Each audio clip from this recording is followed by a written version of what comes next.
Welcome back, everybody, to another episode of the Late Night Show with your host, Dr. Kojo here. We're talking about 6 social cues autistic people often miss. I have a pretty interesting list here for y'all. Some of these, I'm sure y'all will be able to anticipate, and some of them may catch y'all off guard. So it's going to be an exciting live stream tonight. I cannot wait to get into it. As we start this live stream up, go ahead and let me know where you are checking in from and your name if it does not already show. So let's go ahead, get situated. Let's get ready. Use the comment section to let me know your name and where you are watching this live stream from. I am. Do I feel hot? Do I feel cold? Okay. I like it like this. Nah, let me go put the AC on.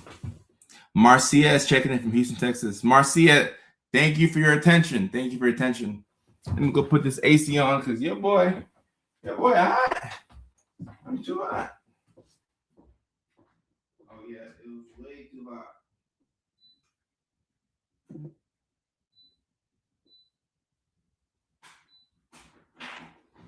was way too hot. Way too hot. Make it thick. It's too hot. I have to step outside. We have Rachel on YouTube checking in from East Texas. Rachel, thank you for your attention tonight. We have Samuel checking in from Edmonton, Canada. Marcia from Houston, Texas. Speaking of Houston, shout out to the great city of Houston. We kicked off our tour 2 months ago. Our Comedy World Tour kicked off 2 months ago, and we started off in Houston, Texas. What a city, what a town. We had 2 amazing shows in Houston, and then we had 2 amazing shows in Nashville, Tennessee, which is my hometown. So for those of y'all who don't know, the big Neurodivergent Comedy World Tour is underway, and we are up and we're running. So I'm in the middle of a comedy tour right now, which is one of the biggest reasons why with my psychiatry company, we've put a hold on accepting new patients because your boy doesn't want to burn out like he did last year. So we're taking it easy. We're taking our time. But the Comedy World Tour is underway. The next stop on our tour is New York City, which is this Thursday. New York City is the next stop on our tour this Thursday at 7:30 p.m. East Coast time. So I hope to see some of y'all in New York City, and I hope to see some of y'all in Chicago. The very following week, June 18th, will be in Chicago, Illinois. The first show was getting close to being sold out, so we added the second show. So I would love to see those y'all who are in Chicago. I would love to see y'all there in Chicago, June 18th at the Comedy Bar. Greg checking in from Noonan, Georgia. Okay, what's up, Greg? See you and your partner smiling in the photo. Happy people. Why not come to Dallas? We're looking to add a stop in Dallas. We're actively trying to add a stop in Dallas. I'm not sure where Abilene is in relation to Dallas, but we're trying to come to Dallas. Leilani, how are you? She's our moderator coming in from New York City. I'm looking on TikTok here. Christopher says, your TikToks are awesome. I appreciate that. Are you ever coming to the UK? Yes, I am looking to come to UK. My team is talking with people overseas right now, so give us some time. We call it a world tour, so we have to go international. We can't just be in the United States. So I would love to come to the United Kingdom. Dr. W is a doctor and a comedian as well. Awesome.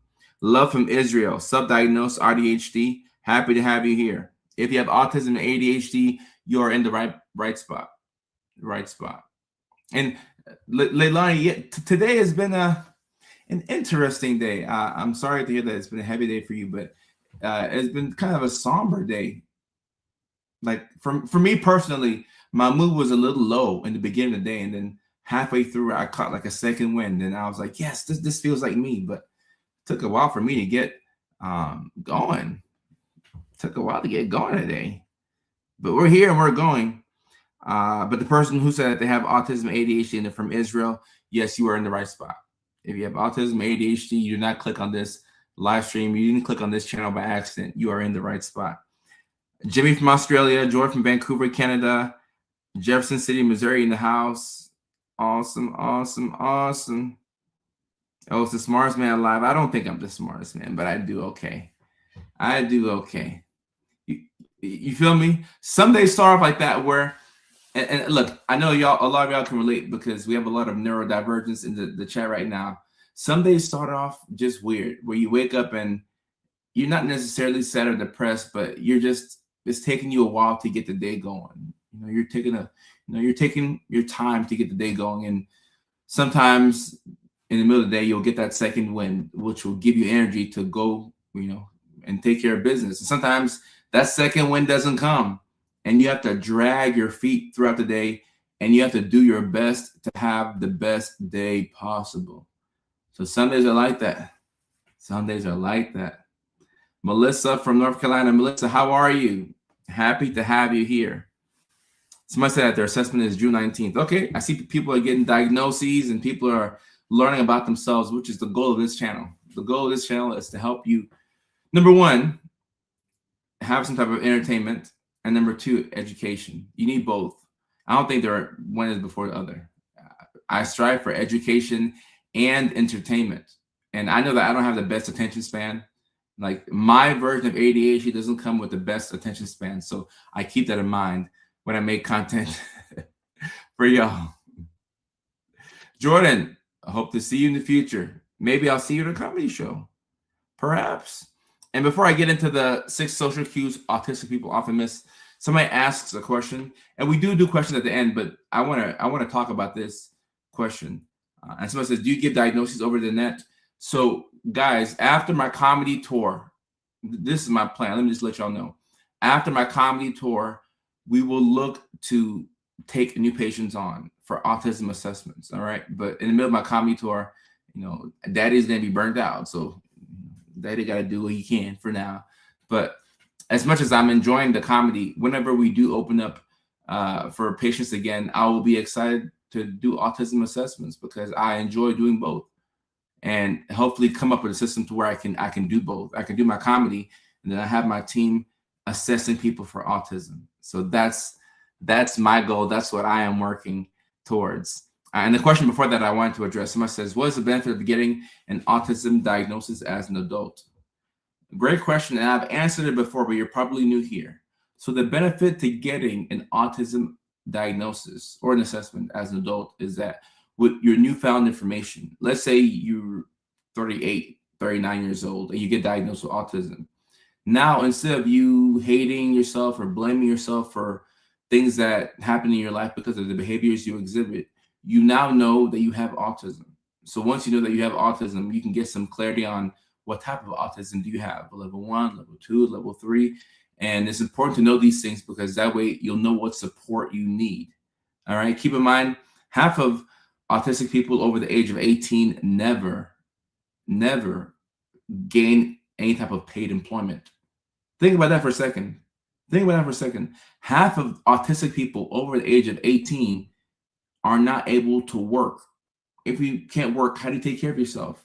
How do you then go out and get the support that you need, right? And there's a lot of people who are undiagnosed and they don't know it. So having a diagnosis puts you in the best possible position to take care of yourself. That's why it's so important to get a diagnosis if you can. And what I'm seeing nowadays with a lot of us adults, I'm seeing people get the ADHD diagnosis first and then the autism. That's what I'm starting to see, which is ironic because if somebody caught these diagnoses as a kid, technically you get diagnosed with autism first, or you can be diagnosed with autism earlier than you can be diagnosed with ADHD. But as adults, it tends to be like the other way around. And if you want to get diagnosis, you can go to Psychology Today, or you can just type in autism assessments near me on Google. But that whole process of getting a diagnosis, I am looking into ways to make that easier for people. So I still have a couple of missions left within psychiatry. My work is not done within psychiatry. I have a lot of things that I want to do. So my work is not done within psychiatry, and within entertainment, there's so much that I want to do as well. So y'all enable me to do these things, and that's why I appreciate y'all, all the support that I've gotten the past couple of years. It means so much to me. I don't want to get too emotional, but y'all support has been awesome. It's been awesome.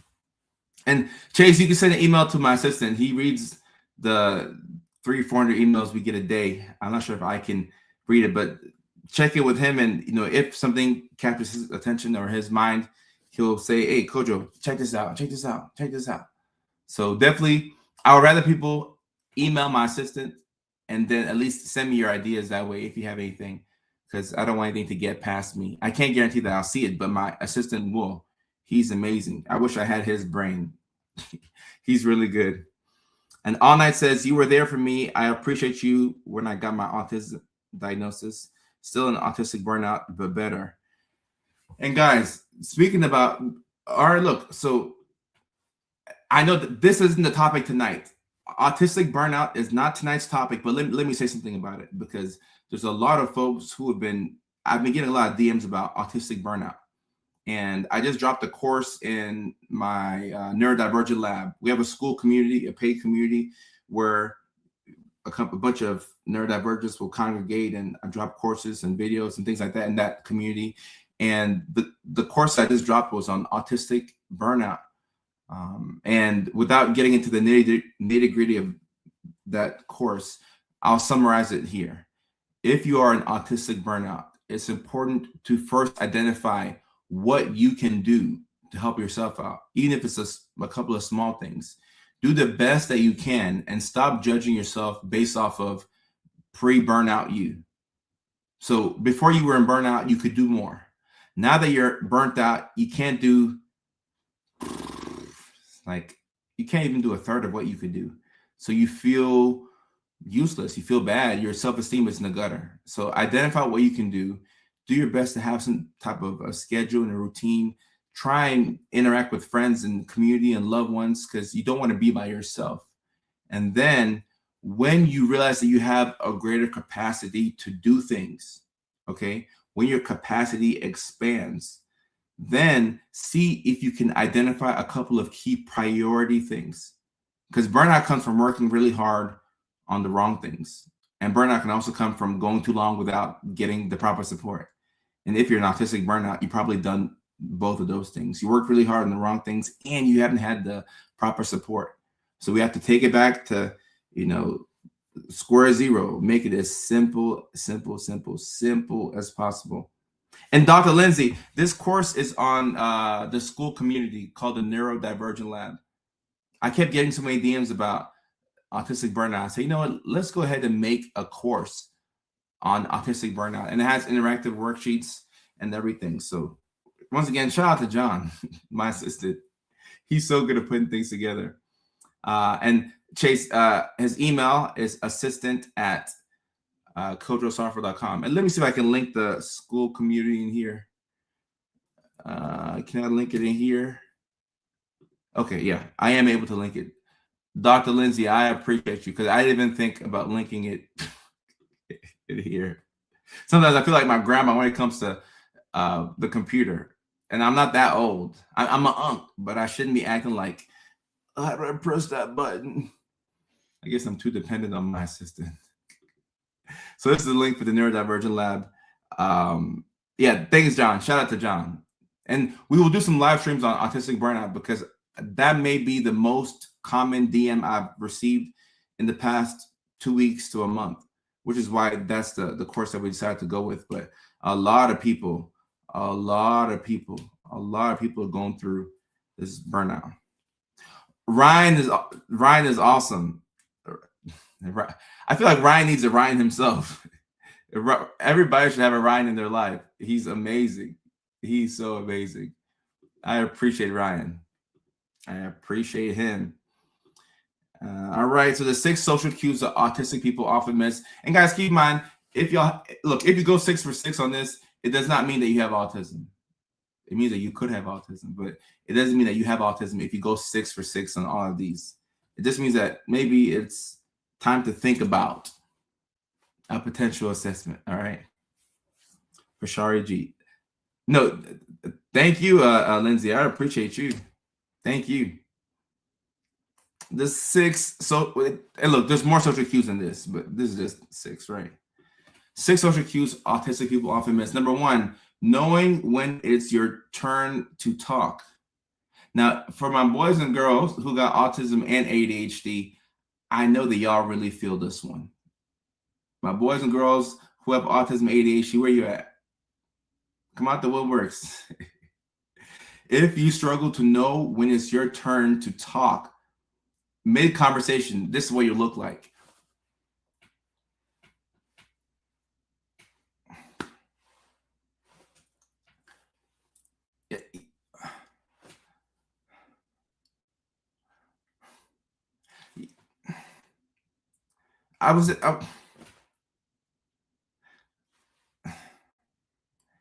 Never mind. That's how it works. You spend like a whole minute trying to talk and you don't know when to interject, and there's no natural pause for you to slide your words in. So you're like, man, forget it. I'm done. Yeah, it is what it is. I just don't know when to talk. Other people, interestingly enough, will just jump into a conversation and like don't know when it's their turn to talk, and they'll just kind of like weave in, weave out, pay attention, zone in, zone out. But a lot of us who have autism, ADHD, like Bobby says, it'll make you feel like you're the biggest weirdo in the room because everybody's talking and there's a conversation that's being had, but you don't know when you need to actually insert your thoughts into the conversation. And you have things to say. You have things to say, but you just don't know when you should say these things. So sometimes you end up not saying anything, or when you do get a chance to talk, you may have missed that perfect time to interject. So now you're talking and nobody is listening to you. And if you've ever spoken to a group or to people and you realize that folks aren't listening to you, it's one of the most frustrating things. I hate this. And I can tell when people aren't listening. You're talking to somebody and they're not listening to you. Signs that somebody isn't paying attention to you. They make eye contact while you're talking. Yeah, if you're looking at me, you're not listening to me. You're not listening to a single thing I said. You're looking at me while I'm talking to you. Yeah, you're not listening. They're like, Nah, you're not listening to me. It's okay. You don't care what I have to say. Or if they say right 3 times in a row. Right. You're not listening to me. Listen to me. And you get frustrated. I'm like, all right, man, forget this, man. Forget this. Y'all don't care about me. You don't care what I have to say.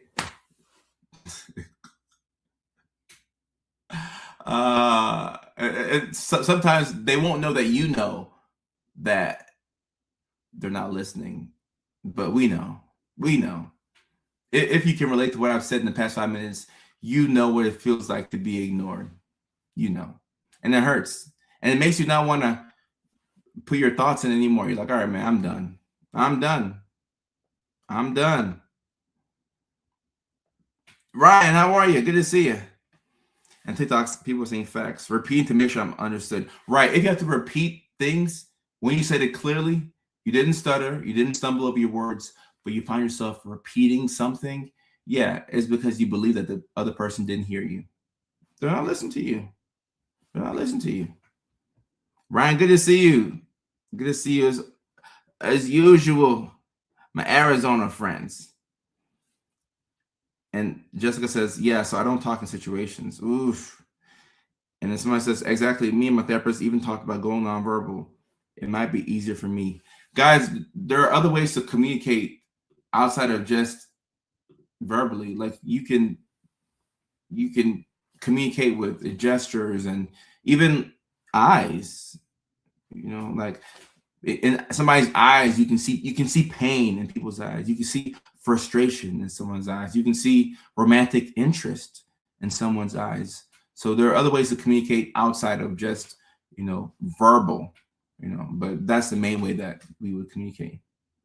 Oh, speaking of Chicago, I'm in Chicago June 18th at the Comedy Bar. Callie, you said it. Callie knows what I'm talking about. Thank you, Callie. Callie, I can't wait to see you in Chicago as well. June 18th at the Comedy Bar. It's going to be a great time. We have 2 shows. Early show, not early, but like 7:15, 7 p.m. Then we have a later show, a 9:30 show on a Friday. The late show is for people who are skipping work on Friday. If you're skipping work on Friday, come on out to the late show. So I'm looking forward to seeing y'all in Chicago. We have two shows in Chicago, one show in New York City. So 2 in Chicago, 1 in New York City. And the eyes are the window to the soul. I agree. And the live streams, we do them Tuesdays and Thursdays at 9 o'clock East Coast time and 6 o'clock West Coast time. Tomorrow is a travel day for me. I'm heading out to New York early, so I wanted to do the live stream on Monday. So that's why we moved it up to Monday. I've had where I didn't know excuse that the person I was talking to was not interested, and they finally just pretend to get a call. Ooh. And this hurts too. Because now they're faking a phone call to get out of talking to you. It'd be easier if people just said, hey, you know what? I have to go, or like just tell me that you don't want to talk to me.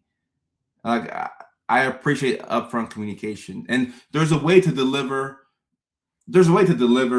information that could be seen as scathing to somebody. There's a way to go about it. Oh, hey man, like thank you for like sharing your story. I do have to get going, so like I need to, so I gotta dip out. There's ways to like let people not feel so bad about themselves, and end a social interaction. New York City is this Thursday night at Rodney's Comedy Club in Manhattan. I don't know where the after party is. I mean, the Knicks are NBA champions by then. I'm sure there's going to be a couple of after parties. And speaking of celebrations, it's Asher's birthday today. Happy birthday, Asher. Y'all drop the happy birthday emojis in for Asher. Happy birthday, Asher. Ooh, this second one right here. I think y'all will really feel this one. Ooh, the second one. Social cues autistic people often miss. Number 2, hints instead of direct communication.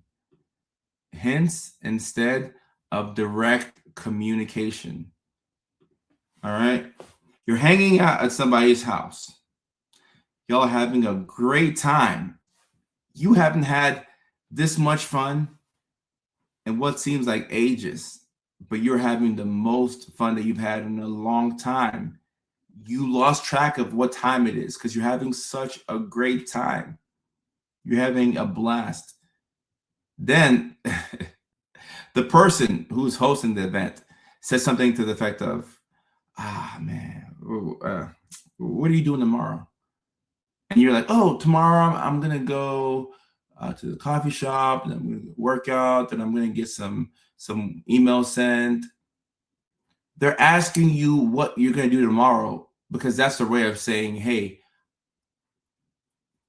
I want to go to bed. People don't say, hey, like I'm tired, like, hey, like let's wrap this up and like, hey, we'll hang out again. People don't say that. People say, man, what are you about to get into? Like, man, shoot, what are you doing tomorrow? That's crazy. Oh, you going to the gym tomorrow? That's crazy. Oh man, yeah, okay, shoot. All right, man, that's what's up. And now you're just sitting there. They're looking at you. You're looking at them. Like, okay, all right, cool. So tomorrow you're hanging out. You're sending emails. Cool. The whole time the person wants to go to bed, but you genuinely don't know that this is their way of saying, hey, I'm tired. So now instead of you, getting your keys, getting everything, getting your wallet and preparing to leave, instead of you preparing to leave, you're actually telling them what you're going to do tomorrow. Oh, man, tomorrow I got a long day. Oh, man. And that reminds me, I got a story about, and they just keep going on and on and on and on and on and on and on. Why won't they just tell you that? They would just tell me that you want to go to bed. Because if you let me know that, then I'm like, oh, shoot, cool. All right, like I'm finna head out of here. Hey, man, I had a great time hanging out with you. Next time you're free, let's hang out. But don't make it seem like, you're trapped and you can't get out of this situation. Don't make it seem like that. I see an empanada comment. I love empanadas. It threw me off. I love empanadas though. Angie says, I'm terrible at hints. I once thought someone was hinting at something when they weren't, and it ended in embarrassment on my part.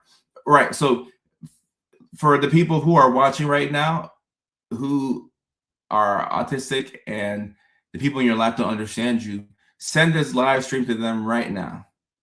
Send this live stream to them right now, or maybe we'll clip this part out so that they can see it. But hints do not work well for those of us with autism and ADHD.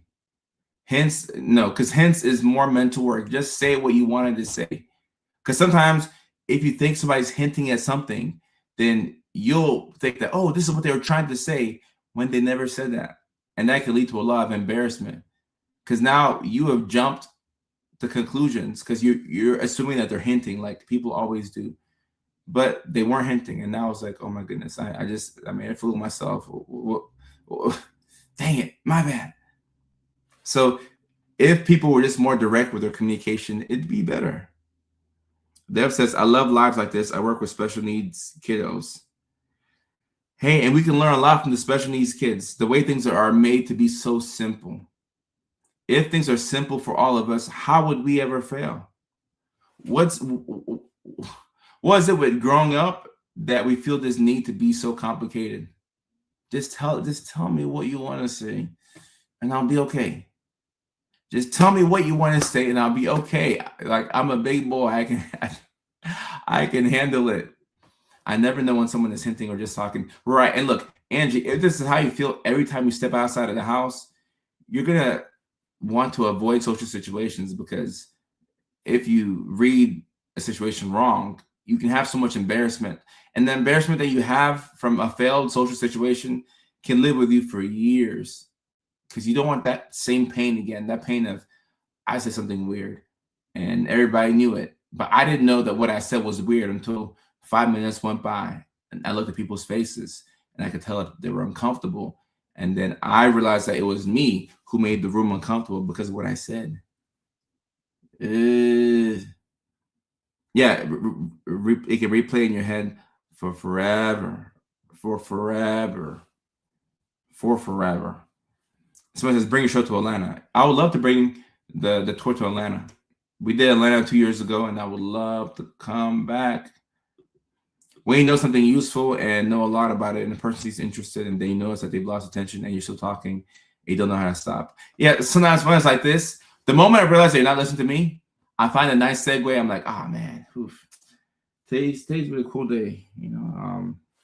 Anyway, I'm about to head out real quick, man. But I had a good time hanging out with you. The moment I realize that you're not listening to me, I'm gone. I'm gone, because you're not listening to me. You're making me feel like I'm dumb. So I'm not gonna make you feel dumb for me realizing that, but I'm gonna be like, all right, bro. Hey, man. All right, cool. Thank you so much. I'm gone. How do you know if someone's inviting you or telling you they're going somewhere? Irina, you know, if I'm being honest, sometimes I don't know. I don't know the answer to this. I do not know. I struggle to read social situations as well. This seems like a simple question. You can ask me questions about medications and psychopharmacology and some in-depth stuff, and I would know. But this question right here, I don't know the answer to this question. I don't. Because sometimes people will tell me about something that's happening.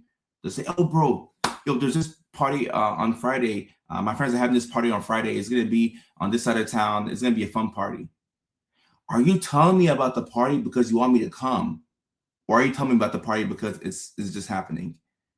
Because if I'm not invited directly, I'm not going to show up. I don't show up to places where I'm not invited. Like, if I'm not invited, then I assume that they didn't want me there.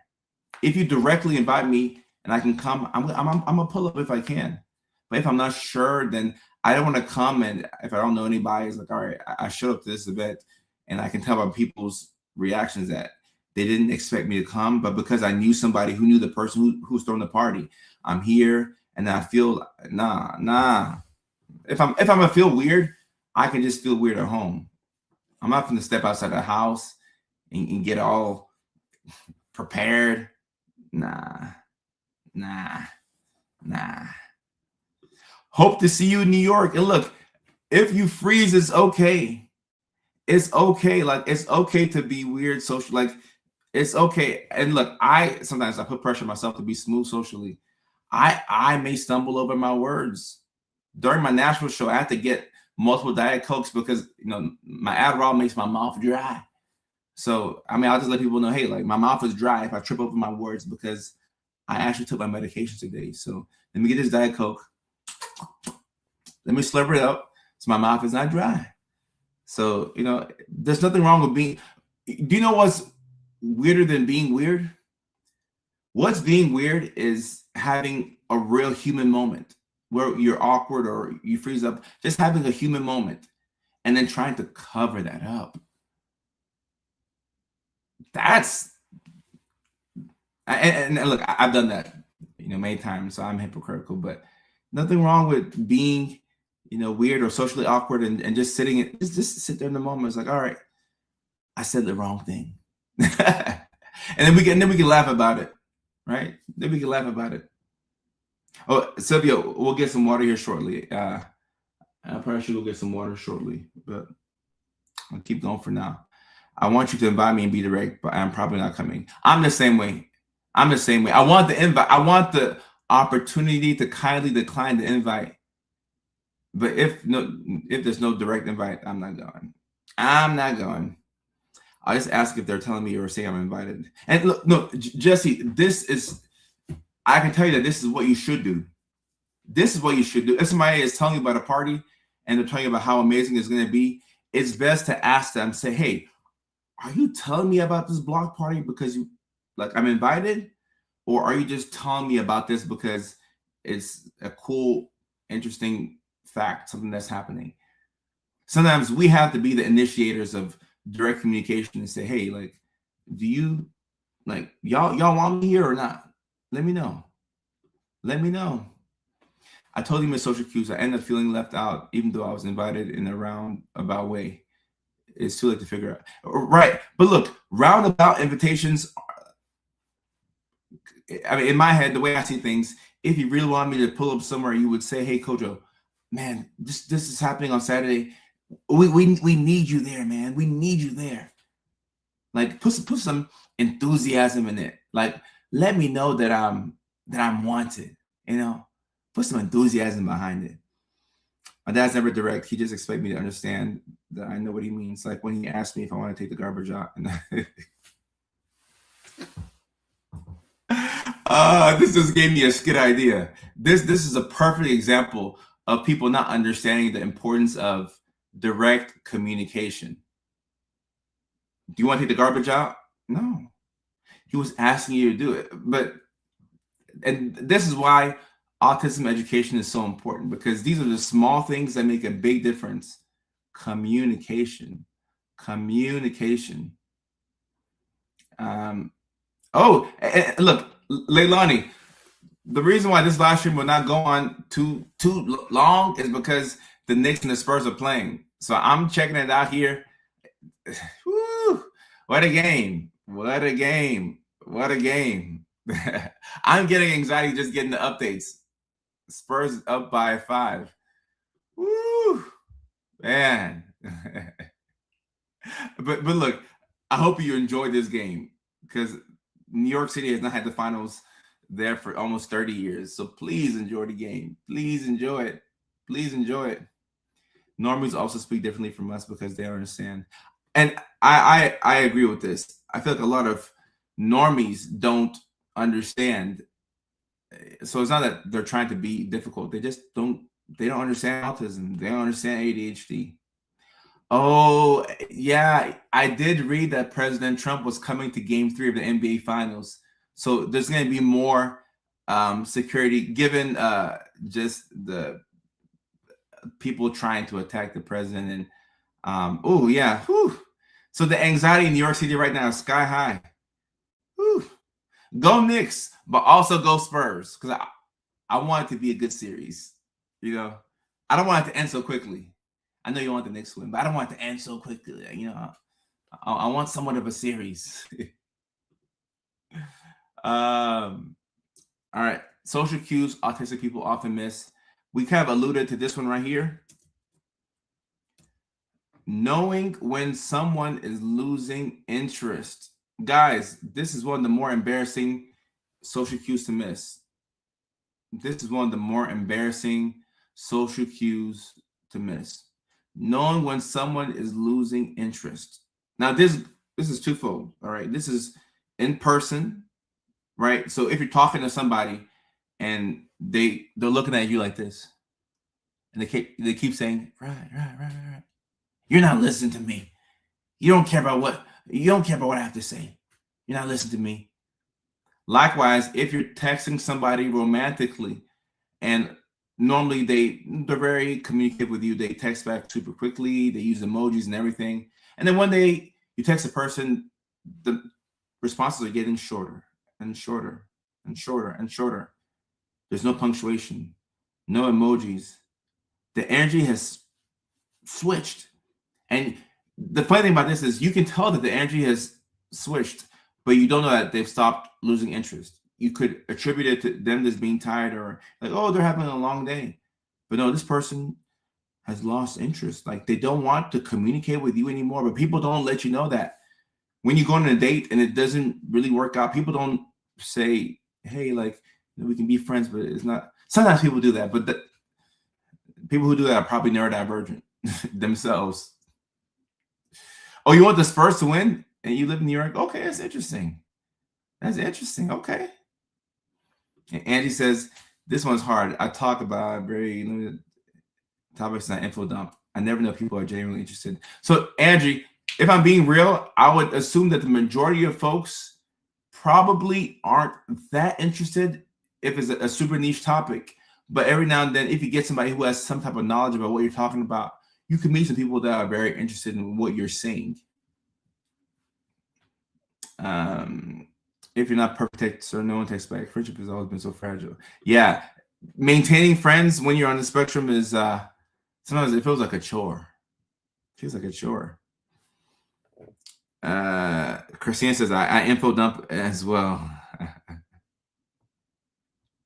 And this is why it helps to have other neurospicy people around, because if you info dump and they info dump, then it's like, all right, man, like we're both dumping information on each other. We both feel comfortable. We're having a great time.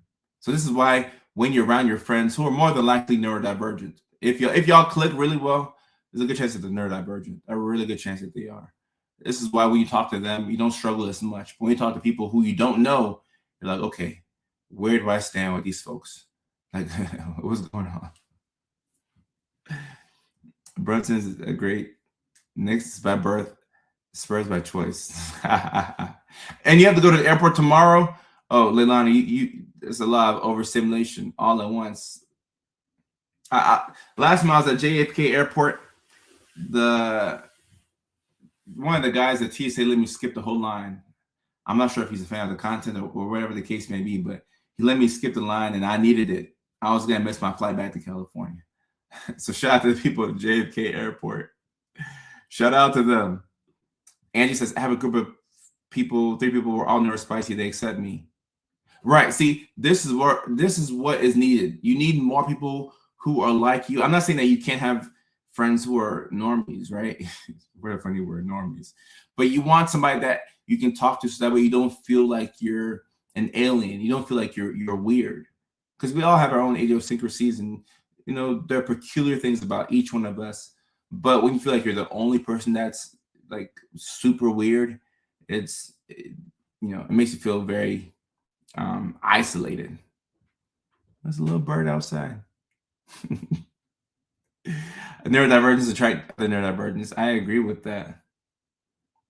I've had people walk away while I'm talking. I feel so embarrassed. Heck no. Heck no. This ain't a friend. Heck no. I'm autistic and I have a friend who is constantly wants to call and I don't want to. How should I tell them? Oh, so Jesse, probably great question, by the way. I would start off by telling your friend how much you appreciate him and the friendship. And I'll probably say, hey, I appreciate you so much. Like, like you're a cool friend. I appreciate you And I just want to bring something up to you because I care about our friendship. And you call a lot, and I'll be at work. Sometimes it's hard to keep up with you, but it's not because I don't like hearing from you. But sometimes you reach out to me a lot, and I'm trying to navigate a lot of things throughout the day. So maybe on the weekends we can catch up, or maybe I'll hit you up and I'll call you. But when you call me so many times, it kind of throws me, out of my rhythm, off my focus. So just kindly let them know that sometimes the calls are a little bit too much. Just kindly let them know. Are you single? Asking for a friend? I mean, I got a couple wives. I don't know if that counts. Just a couple.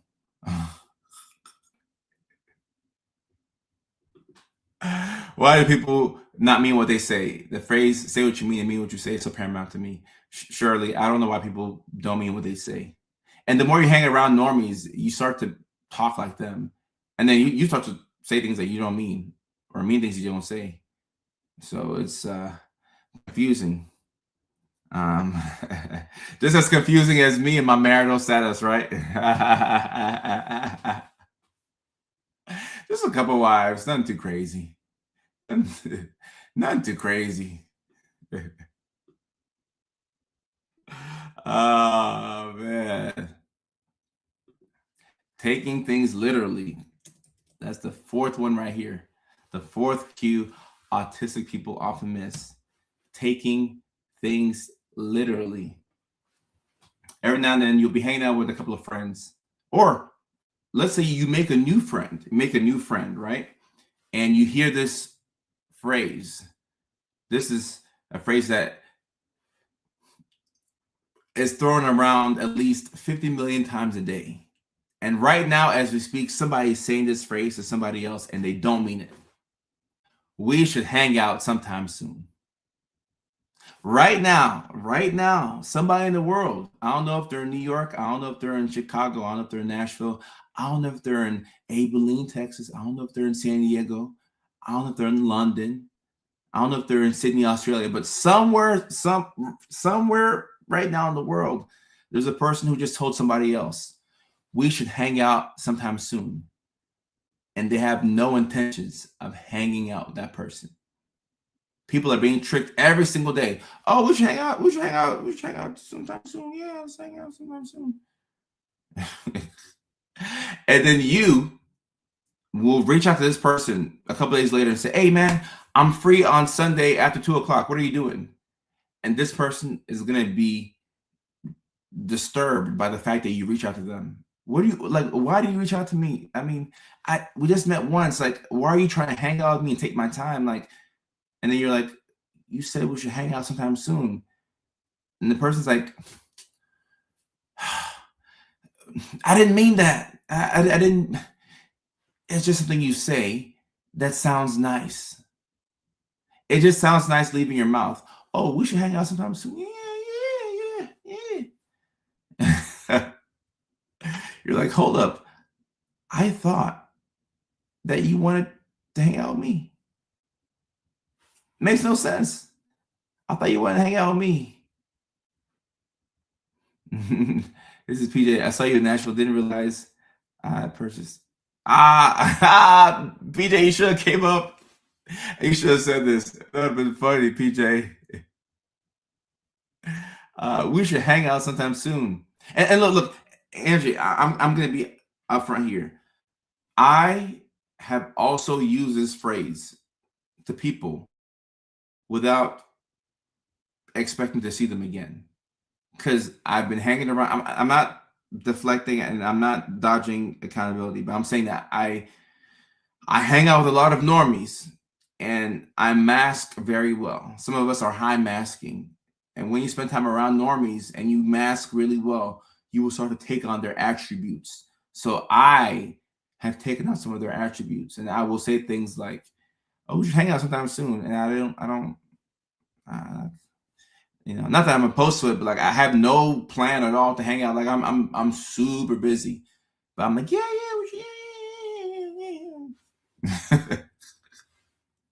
Why do we do this? Who started? Who was the first person to say we should hang out sometime soon? and not mean it. Like, I would love to roll back the cameras and go all the way to 1923 to the first person who was like, we should hang out sometime soon. And the other person was confused. And the person who just said that is like, they got in their car or they got on their horse. And they're like, oh my gosh. What an exhausting social interaction. And the whole time, the other person's like, oh man, I made a great friend. They're going to want to hang out with me. I'm going to see them again on Sunday. I'm going to ask them to hang out again on Sunday because we had such a good time. Because they told me that they wanted to hang out with me soon.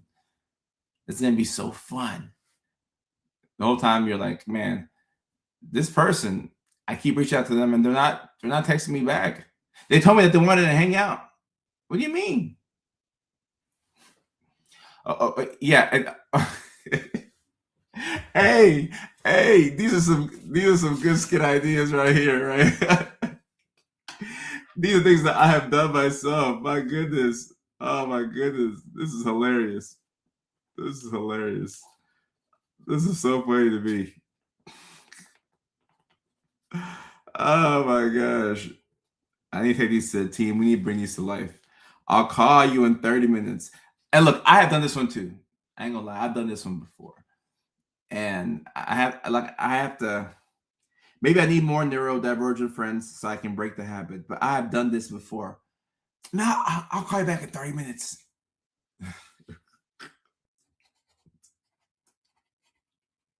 And look, if you don't know that the person is just talking to talk, then you'll be by the phone. You'll be like, they're gonna call me back in 30 minutes. It's been 32 minutes and they haven't called me yet. It's been 40 minutes. It's been 45 minutes. They said they were gonna call me in 30 minutes. Let me just call them. And then you call the person and you're talking to them and they're like, what do you want? You say you were gonna call me in 30 minutes. Oh, I didn't mean it. I didn't mean it. I got busy. Or I'll text you sometime. Yeah, I like that one, Jessica. And Ashley has a great one. How are you? How are you is a good one because when people say how are you, they don't want you to actually say how you are. Okay? The only person who says how are you and means it is your therapist.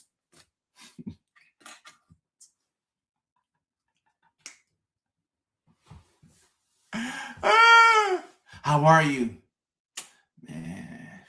Man, today was crazy. I got a flat tire. My dog pooped on my bed. I got a call from my ex-girlfriend that threw me off emotionally. And then the gas is so expensive. And then I went to work and they put me on a performance improvement plan. And I went to the pharmacy, but they said they're out of Adderall and Lexapro. So now I'm just sitting here and I'm waiting. The whole time you're looking at the other person, the person's like, oh my goodness, I just wanted you to say fine and keep it moving. But you actually decide to tell them how you were. So you have to kind of filter yourself. When you're talking to your neurodivergent friends, you can be yourself. But when you're talking to other people, like that's the confusing thing. Like, when do I tell the truth, and when do I just say what you want to say, you want to hear, so we can get out of each other's faces? Like how do we figure that out? So confusing. Rachel on TikTok. Big facts. Rachel. Oh my goodness. Rachel says, let me read this out. It drives me nuts when people say, oh yeah, let's plan a day. Oh. Rachel, I hate hearing that.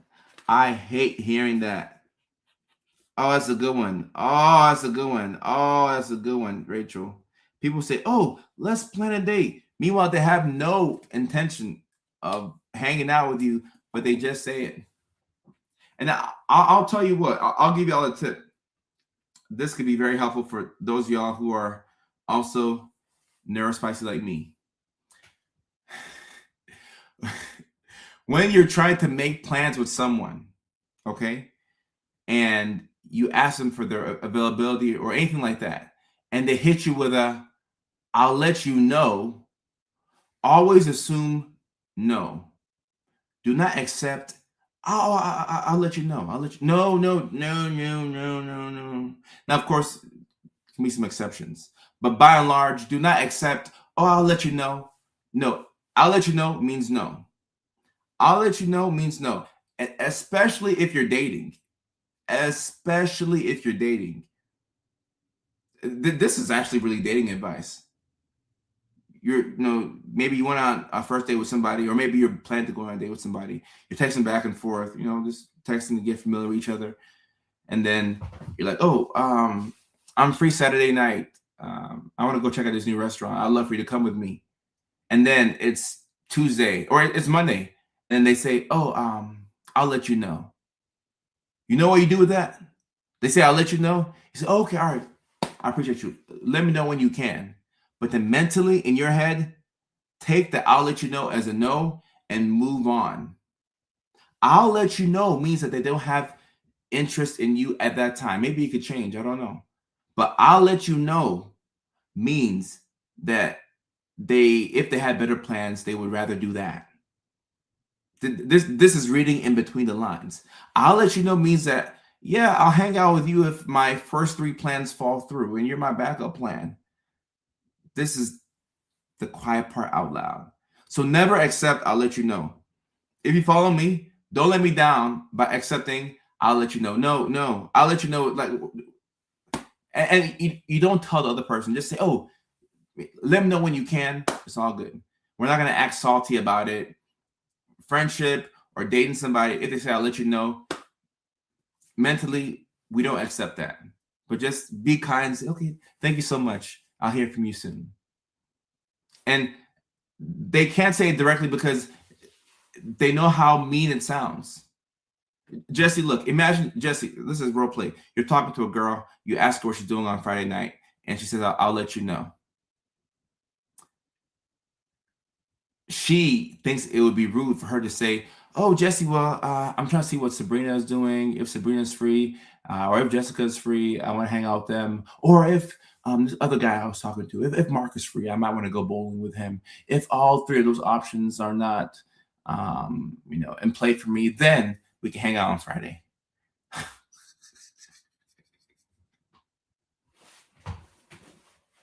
You just don't want to hang out, and that's okay. And that's okay. That's okay.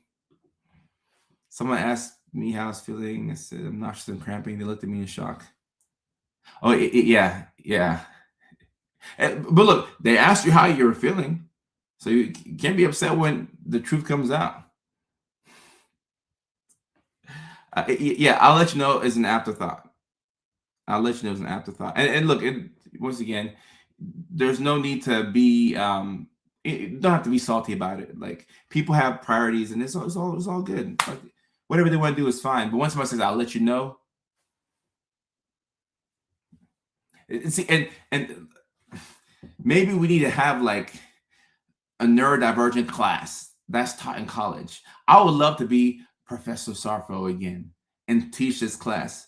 I round up all my neurodivergents and say, all right, guys, when people say I'll let you know, it means that they are waiting to see if their better plans follow through.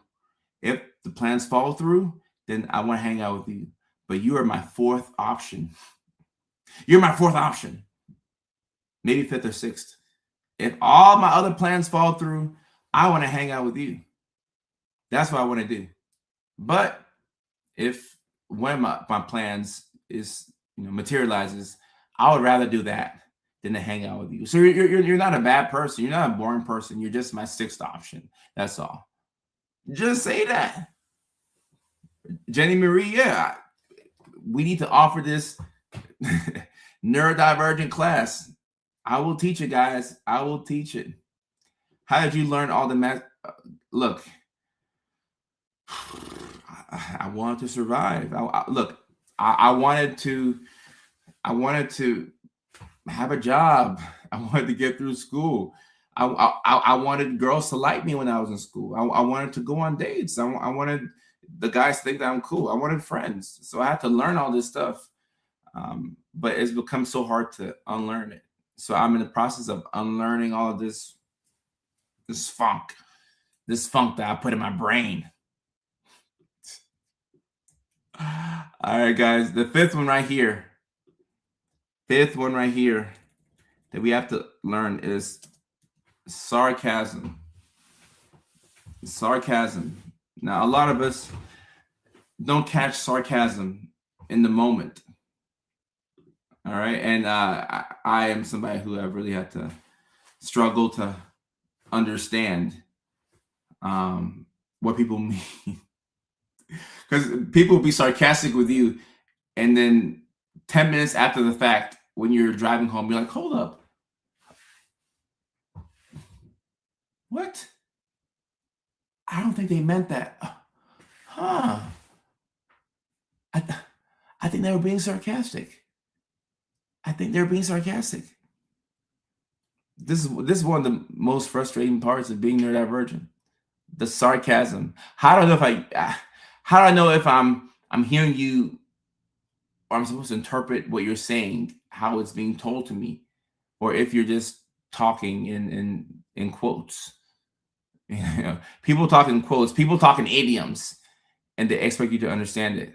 Like, no, like, you know, people say things like, you can't throw stones from a glass house. I'm like, what the heck does that mean? What? And then I'm trying to picture in my head, I'm like, glass house. If I'm inside a glass house, then okay. If I'm in a glass house and I got a couple of stones, why can't I throw the stones? Because I'm gonna go out the front door and I'm gonna throw the stone. But it's like, oh no, if you throw a stone, it's gonna hit the glass. Just say that. Just say that. Just say that. Mama Sketch says, I just realized that a guy hitting on me in the grocery store years ago was serious. Sarcasm. Sometimes we can dish it out all day, but it's hard for us to pick it up. Sarcasm. Sorry. And this right here, oh my goodness. Oh my goodness. Oh my goodness. I hate it when in the friend group there's inside jokes that I don't understand. And then they'll refer to those jokes as they talk over and over, and then I can't laugh because I don't know what they're talking about. And sometimes they'll be sarcastic with it. And I'm like, my goodness, like I want to laugh too. Like I want to enjoy the joke as well. Like why can't I laugh? I want to laugh. I want to have fun. Like help me out. Help me so that way I can know what we're laughing about so I can laugh. Like help me out. And someone says, I can never tell if someone is flirting with me or just being nice. And which that one brings me to the sixth one, which is flirting. I probably could put flirting with sarcasm, but flirting. And guys, I don't know if y'all have been keeping up with how the interpersonal dynamics are between men and women. Now is a very interesting time between men and women, because if you look online, you know, we are controlled by algorithms. So there's a certain side of the internet where you have women who will coach other women on how to extract things from guys, right? And for these women, men are just, you know, financial objects. Like, use men for this, use him, toss him away, get somebody else. Likewise, on the other side, you got a section of the internet where, you know, guys are being trained to not respect women as whole human beings. Now this is the far extreme on both sides, all right? This is the far extreme, way extreme. So this is not like everybody, but you have extremes on both sides. So you have men and women going at each other. You have the average price of a first date being more than $200. More than $200. For $200 on MLB The Show, I can purchase Shohei Ohtani and Ken Griffey Jr. $200. That's how much a first date costs, apparently. So if this is the dating landscape today, right? It's complicated, it's expensive, we don't know what's going on. I think y'all can see how flirting mishaps could really be awkward. Because look, if somebody's flirting with you, you first have to know that they're flirting. People can flirt with you for days, for weeks, for months, and the whole time you don't get the hint. And what sucks is you could have romantic interest for that person too. But if they're flirting with you and you don't know that they're flirting with you, then you're just thinking that they're being nice. The whole time they want to put you through a mattress. They want to shuck. They want to shuck you. That's what they want to do. They want to put you through a mattress. They want to enjoy the Mickey Ficky. Or with the 1 hour mark, all right, cool. We'll go for 10 more minutes. They want to engage in the Mickey Ficky with you. A guy who is flirting with you doesn't really want to be your friend, if we're being honest. And I mean, I can't speak for women because I'm not a woman, but a guy who's flirting with you, no, he has enough friends. He has enough guys that he plays video games with and goes fishing. No, he wants you romantically. Those are two different things. So if he's flirting with you, he's trying to say, hey, I'm expressing romantic interest in you. But if you can't tell that he's flirting, you think he's just being nice. And then now the moment may have passed. And then now we all both in relationships. And he's like, oh, back when you used to come to the Ralph's, on the corner of Ventura and Vineland, like I was flirting with you. Like I thought you were really cute, but you never say anything back. And there's nothing worse than flirting more with somebody, but then they're not like receiving it, but you can't tell. So sometimes you can be overbearing if the person doesn't understand that you're flirting. Likewise, another problem you can have is when you flirt with somebody, right? Now you're the one that's doing the flirting. You're flirting with somebody and they don't get that you're flirting. And you don't have the confidence to say, hey, I think you're really cute. I think you're attractive. I think you're handsome. Whatever the case is. Like, I'd love to go out and get some coffee. I'd love to just spend some time learning about you. If you don't say that directly and you flirt with them, but they don't realize that you're flirting, then they're just going to be like, oh, Samantha's really nice. Samantha is super cool. She's really nice. And then Samantha could have been your person, but you didn't know that they were flirting, because when Samantha was flirting, she wasn't saying the quiet part out loud. She was just being super nice, and she was doing this with her hair. That's how women flirt. They do this with their hair. They go like this. Sometimes they go like this. 1, 2, 1 and 2. And whenever women are flirting with you, they become like, at least in my experience. When a woman's flirting with me, she goes like this. I whip my hair back and forth. And then they get this little pep in their step.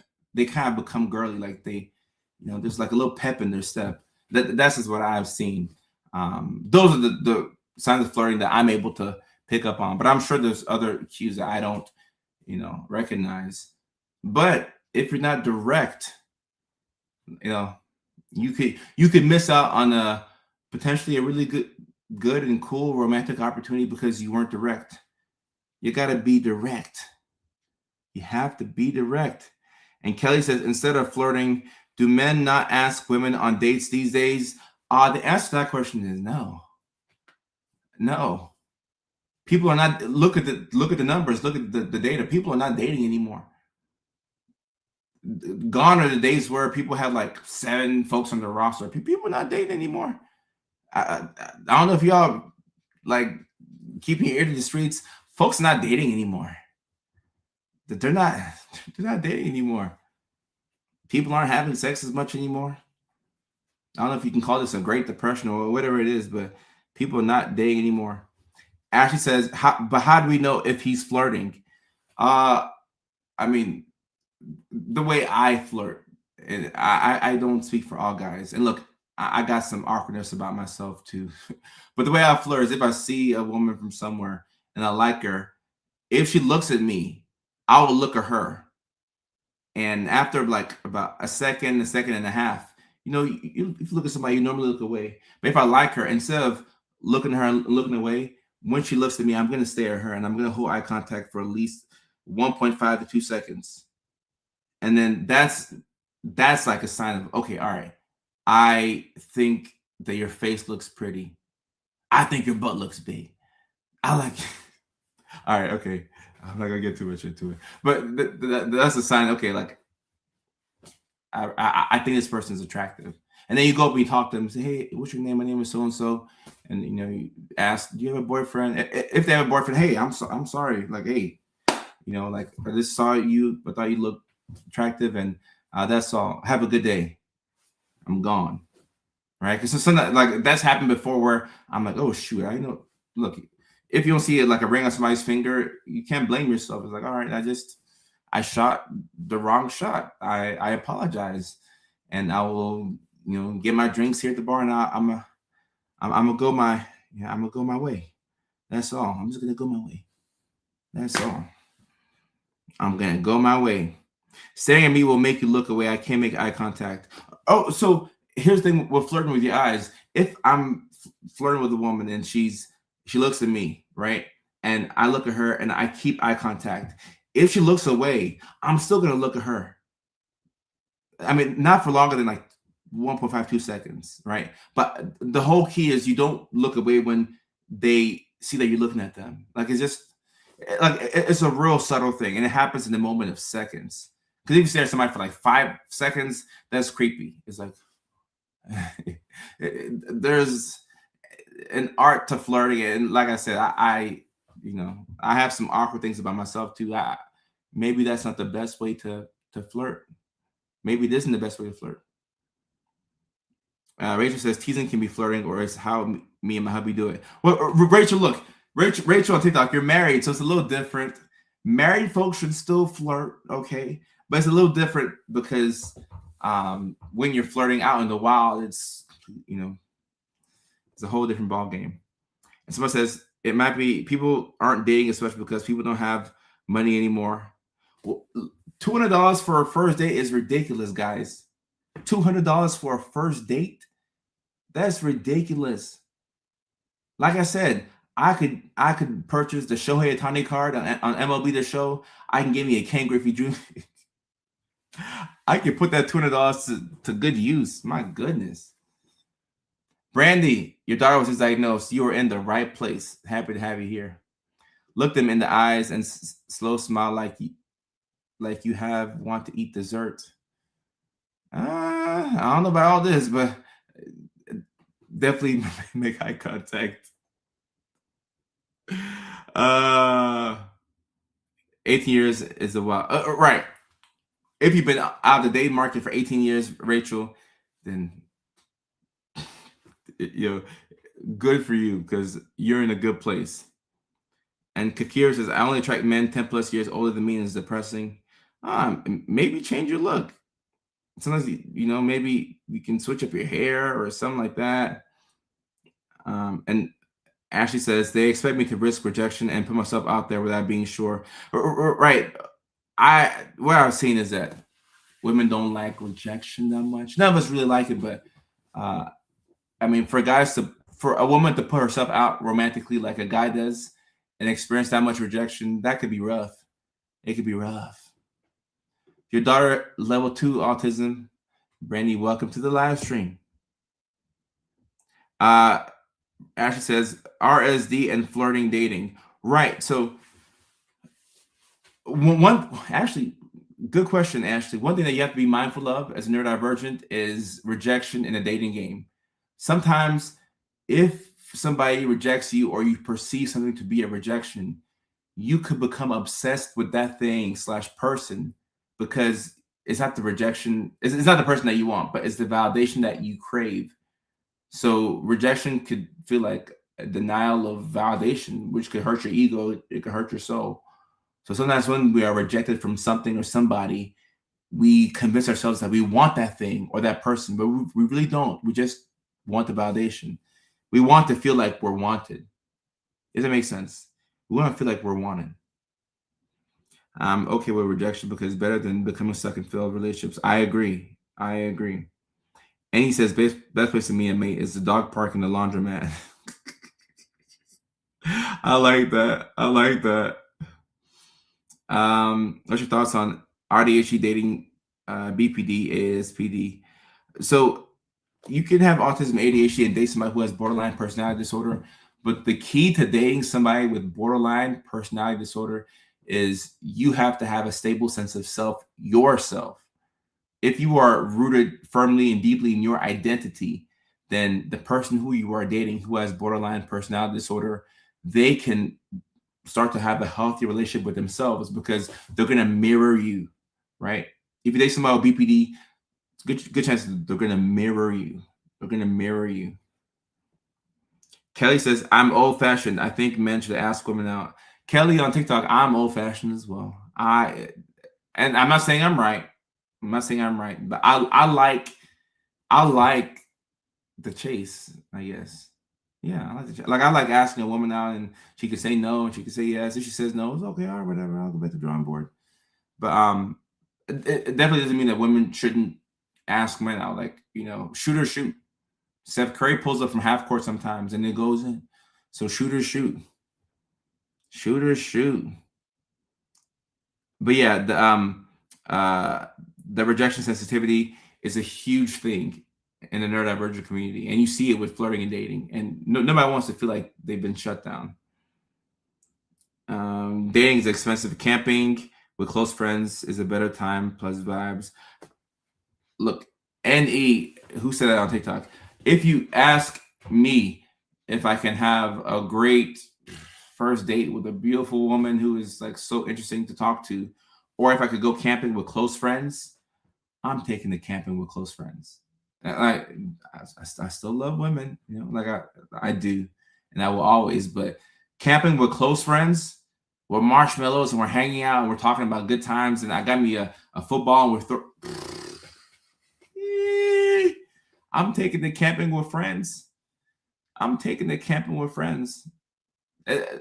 But I don't know why you would compare those two, because I would take camping with friends over most things. There's just nothing better than friendship. It's a very special, special thing.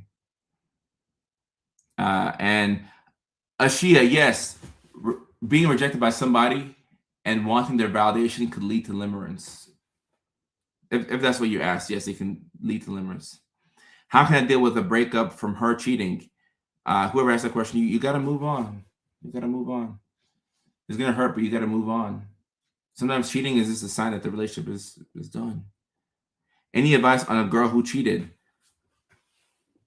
I'm just being honest right now. If she cheated, I want you to ask why you want to stay. Like, why would you want to stay with somebody who cheated? Like, regardless of who cheated, guy or girl, like, do you really want to stay in that situation? Not if you have kids and, all right, I get that. Sometimes it's just harder when there's kids involved and things like that. But if there's no kids and you're not married to somebody and they cheat on you, they did you a favor. Get the heck out of there. Run, Forrest, run. Get out of there. No kids, no ties, no marriage, and they cheated. Get out of there. Get out of there.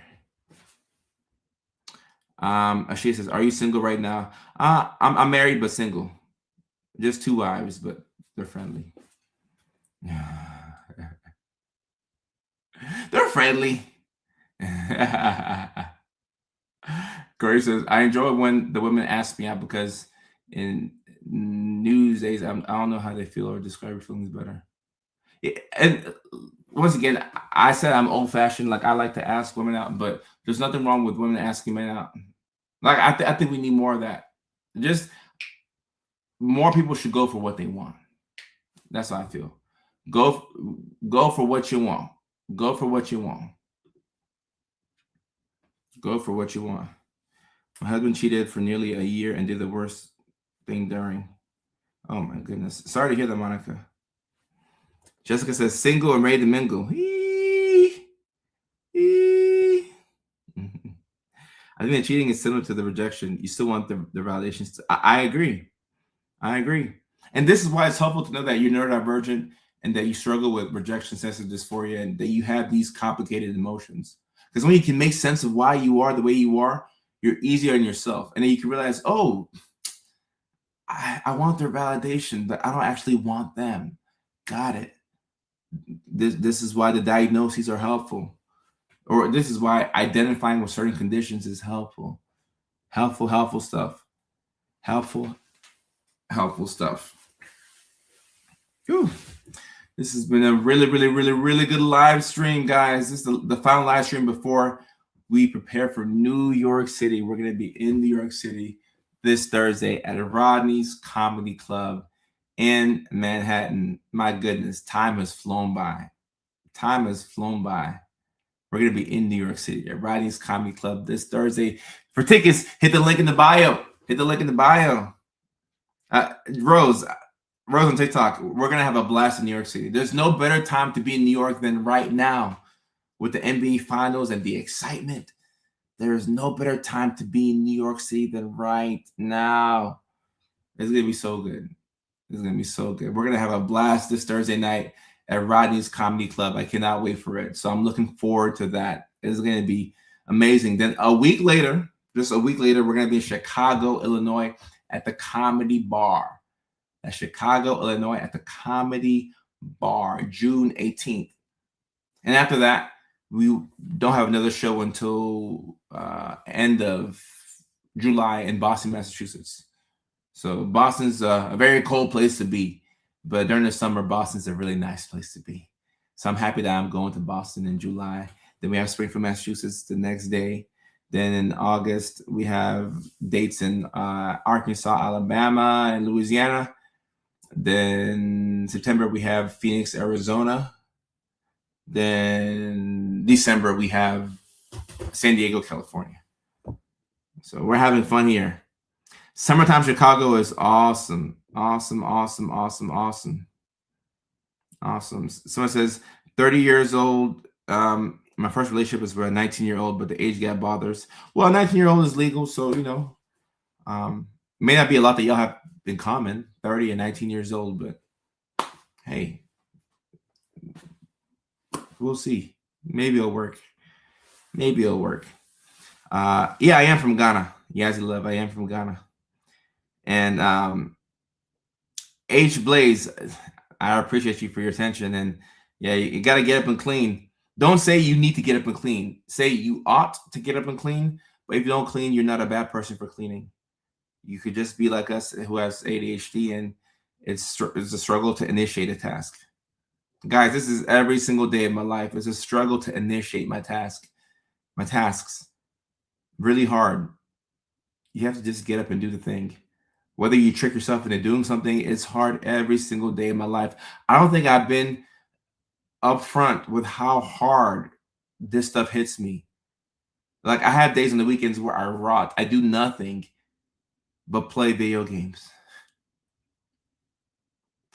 And I do nothing. I might go to the gym, walk the dog, play video games for 6-7 hours. I can't do that during the week. So when I get those moments where I can just rot away, I do that. I don't judge myself. I mean, I'll rot away in a dirty house, knowing that the housekeeper is coming in 2 days. But right now, hey, this thing is dirty. We just have to ride it out. It is what it is. Be nice to myself. I gotta be nice to myself. H Blaze, sorry to hear that. Your ADHD costs you your job. Sorry to hear that. Dr. Deltz, how are you? So, I've had a neurotypical son one day. How would I deal with him? The same way I would treat all my other sons. With respect, and I'd still expect them to do what they have to do. But yeah, I think I could be more upfront with how much I struggle with this stuff. Like, this morning was a good example. This morning I woke up, I didn't want to do anything this morning, but a reason why I wore this suit. Whenever I wear suits, it puts me in like business mode. Like, okay, all right, now it's time to do. So whenever I can wake up, take a shower, and put on a suit, it gives me more energy to start things. Because I associate suits with like, all right, it's time to get up and do things. But putting on the suit is hard in the morning. I'm like, oh, I don't want to put on a suit. But when I can trick myself into wearing a suit, Jessica mentioned her favorite perfume. Look, this is how I do it. I put on a suit. I put on my favorite cologne, Tom Ford. Give me a nice musk-based fragrance. So now I look good. I smell good.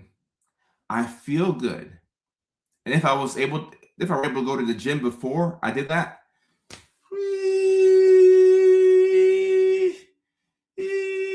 I'm on fire. If I was able to go to the gym in the morning and then I take a shower and then I put on the suit and then I put on my favorite cologne, I feel good. I smell myself like I'm like, ooh, you smell so good. Like I start to hug myself. I'm like, ooh, if I was a woman, I would do all these crazy things to myself. See, self-love to me is different. Self-love to me is different. Self-love is just admiring how good I smell, how good I look in the mirror. I'm like, okay, I look so good today. I feel so good. I'm gonna have a productive day. I feel so good today. I feel so great. That's self-love for me. That's self-love for me. I'm like, ooh, I smell so good. Like if I were a woman, I would just be squeezing me and doing all kinds of other stuff to myself. That's how I feel. Yes, I do have neurospicy siblings, and they're all on their own journey. I think they can relate to me. They're all on their own journeys when it comes to learning about neurodivergence, and I think I just kind of like I had so many struggles in life early. It kind of hit me to where I'm like, all right, this ADHD thing is slowly ruining my life. I gotta get some help.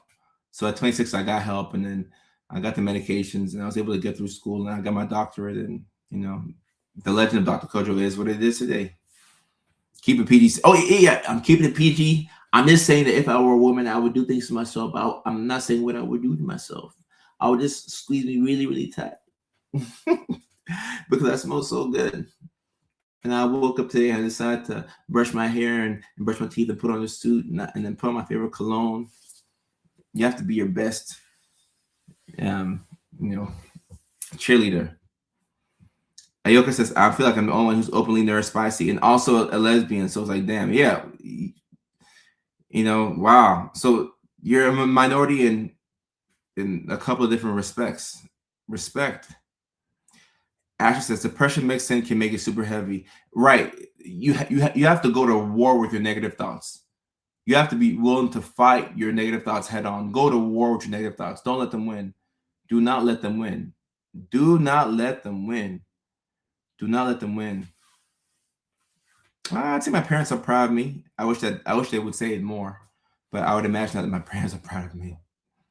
Self-awareness didn't hit me until 30. Yeah, it takes a while for us to be aware of it, but once you're aware and you start to realize, okay, the brain that I have, I need I got to make a couple of adjustments so I can thrive. Once you figure that out and you start to make some small adjustments, life does get better. It gets better, guys. It gets better. I promise you, it gets better. Gaming could be a great mental exercise. Yeah, I agree. As long as you don't like lock into it all the time. Masking in front of everyone except for my partner, something I want to adjust but struggle to. But right, gotta take it easy on yourselves. You can't mask all at once, but you need a safe space to unmask.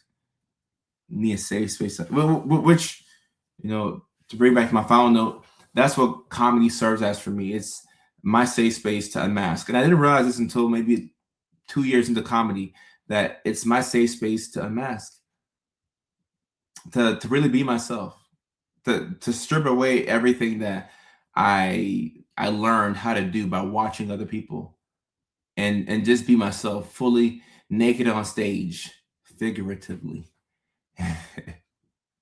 So that's what comedy serves as for me.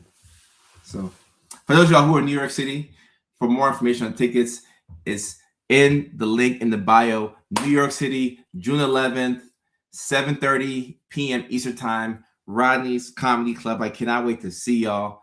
Thank you for rocking with me. Thank you so much for rocking with me. Thank you so much for rocking with me, New York City.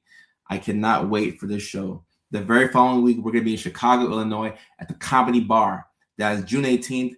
And I'm excited for Chicago as well. We got New York, Chicago. Then we have a 6-week break on tour. Then we hit the road and we're back in Boston, Massachusetts.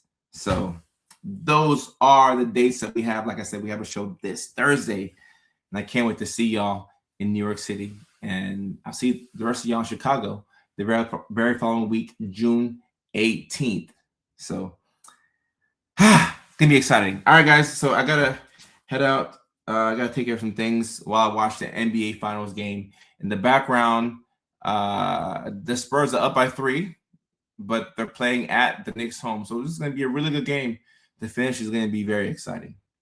Very exciting. Wits End in Charleston, South Carolina. I would love to come to South Carolina. We have a show in San Diego in December, but I'll definitely do a hometown show in LA before that. And I'll announce that whenever I do it.